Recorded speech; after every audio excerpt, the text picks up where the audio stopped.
Hari ni kelang kabut lah pasal tadi nak proses atau pesoh kucing saya tadi. Ada 2 ekor. So kelang kabut sikit ni. Apa-apa pun kita pergi ambil wuduk dulu sebelum. Hello, Hai, Assalamualaikum. Dua-dua carrier kucing ni saya turunkan lah. Tak perlu share kita. Ni, minta stool. Ayah nak turunkan yang kanggu punya. Dulu kanggu punya carrier ni kat atas sana lagi ni.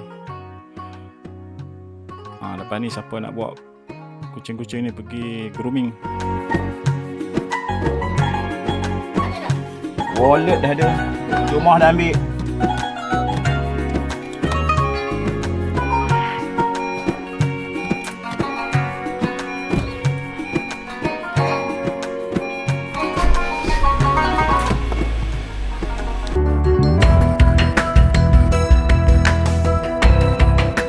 Assalamualaikum. Mainlah singgah kat channel ni Sat. Banyak benda nak cerita ni. Tapi sebelum terlupa, selamat datang ke laman YouTube saya Kakiku dalam menyusuri perjalanan haji dari mula kursus haji sampai selesai mengerjakan haji. Semoga ianya menginspirasikan dan mendapat keberkahannya.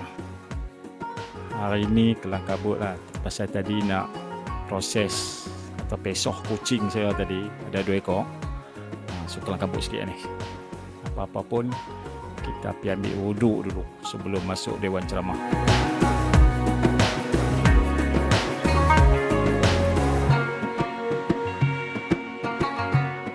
Sebenarnya minggu ni adalah minggu ketiga. Minggu kedua saya memang tak datang.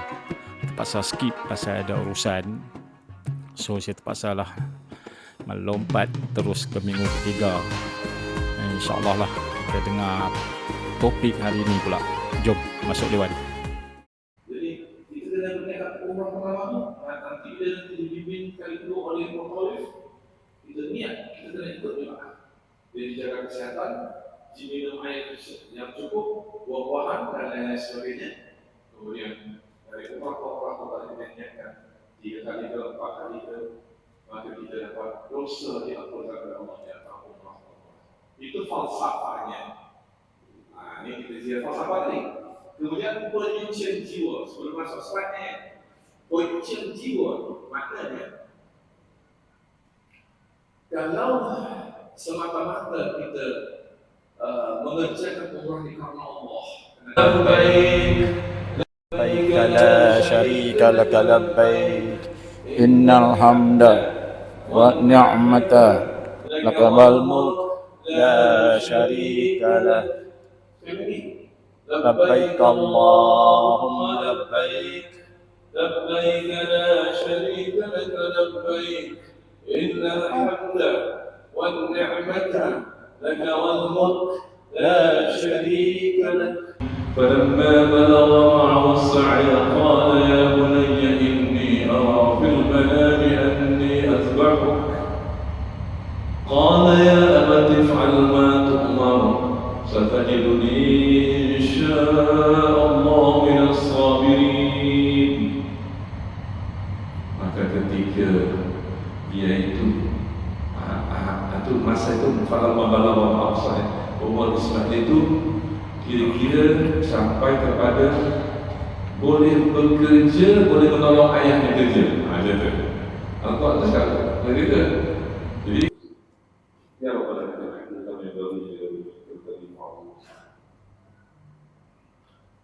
اللهم اجعل جمعنا هذا جمعا مرحوما وفرقنا من بعده فرقا معصوما ولا تجعل الموفقين ولا معنا ولا ما ينفعنا شقيا ومحروما امين امين يا ارحم الراحمين. سيد الله والله يا ارحم الراحمين. وصلى الله وسلم على اله وصحبه وسلم. الحمد لله رب العالمين. قبل الله منكم. Alhamdulillah selesai sudah ceramah minggu ketiga kursus haji ni dengan tajuk rukun haji, niat ihram, wukuf dan tawaf. So sekarang kita bolehlah balik. Selepas ni saya nak singgah satu tempat Sebab kalau saya datang ke masjid ni, saya mesti singgah tempat ni. Tempat dia adalah gerai pisang goreng kegemaran saya. So sampai sini dulu video ni, dan jangan lupa subscribe, komen dan share, dan see you next video.